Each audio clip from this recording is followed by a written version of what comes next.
All right, now we had our balance of payments lesson last class, so now we're looking at balance of payments FRQ as a practice. This one is from 2008 macro FRQ exam. So balance of payments accounts, we know what they do. Two major sub-accounts are current and capital. In which of these sub-accounts would each of the following transactions be recorded? Well, if the U.S. buys chocolate from Belgium, that's going to go into our current account because that is goods and services. So that would be net exports or net exports. Okay. Now, a U.S. manufacturer buys computer equipment from Japan. The answer key says current account, but I don't agree with that. That's a capital account.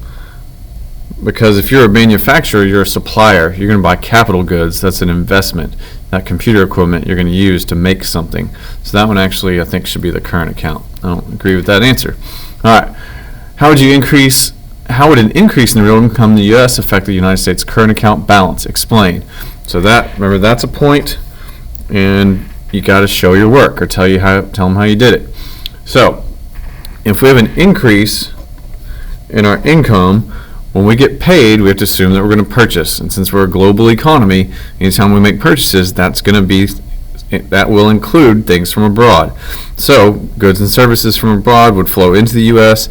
and our money would leave. So that's going to send us, the current account will move towards the deficit. Just think, wage, rent, interest, profit, they go up. That's going to lead to imports going up. Okay. So you can say as your answer, the imports going up, we'll move it towards the deficit, or it would be a debit to the current account, and that leads to a deficit. Any way you want to explain it, that's how you get your point right there. All right, next, using the labeled graph of the foreign exchange market, how an increase in firms' direct investment. So a firm is a business. So we're talking about businesses, direct investment in India. Well, if you're going to invest in India, you're going to need rupees. And it's asking what happens to the value of the U.S. dollar relative to the Indian rupee. So that means I'm going to have to draw a foreign exchange graph for the dollar market. So I start by drawing it like this. I draw supply and demand, and these would be my points of equilibrium. If I were to draw it, I would start off with just those two. And when I do it, if I know I'm drawing the dollar market, the dollar will be the denominator for supply, demand, quantity, and the rupee divided by the dollar. So if I need rupees, I'm going to go to the foreign exchange bank or window or whatever, and I'm going to hand them my dollars. Then I'm going to demand rupees. So when I hand in my dollar, that's going to increase the supply of the dollar in the dollar market. They didn't print me more dollars or print me more rupees when I went there. I gave them my dollars, so they went into the supply. Then I'm going to turn around and demand rupees.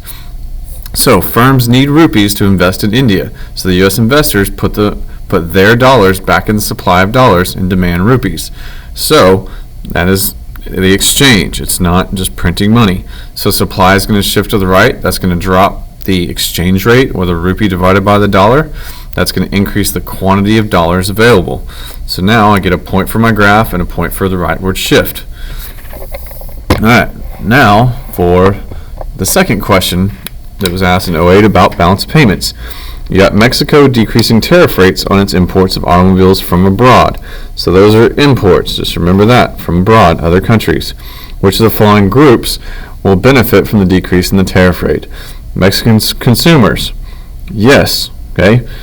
If it asks you will the group benefit, yes or no, you can just put yes because it doesn't say explain. But my explanation, you have more choice that lowers prices and makes competition. That's a good thing. So consumers would be happy. The makers of the cars, however, and it also says explain, no, they'd not be happy. Domestic prices would fall because of competition. That means less money for them, or less production, or unemployment, or whatever it's going to do. It's going to hurt those car makers because they were setting their own prices. All right, part B. How would the decrease in the tariff rates affect each of the following in Mexico? Current account balance. Well, and there's that magic word, explain. That means points. It's going to move towards a deficit because imports went up with the tariff decrease and money leaves the country. So you could say goods and services, a debit to the current account because money is leaving the country to buy those cars from abroad. The capital account balance, that's going to move towards a surplus because remember, if that one's in deficit, that one's in surplus. Does it say explain? Nope, so just put surplus. Now, given the change in Mexico's current account in Part B, what will happen to the aggregate demand in Mexico? Anytime you see aggregate demand, if you see this in a question, then you need to write this formula. So, in this formula, sig x equals AD. If we're talking about the current capital account, that is about net exports. And net exports is exports minus imports. So in that, if imports are going to increase, that's a negative thing, isn't it? So if the negative part changes at all, that makes this one decrease. So in my equation up here, if net exports is going to decrease, aggregate demand is going to decrease. That simply means that we're not making as many cars at home and exporting them, because now those are purchased from somewhere else, so they're a negative.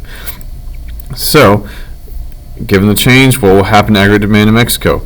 You can simply write aggregate demand decreases as your answer. It didn't say explain, but I explained it so I can have you learn it. All right, awesome.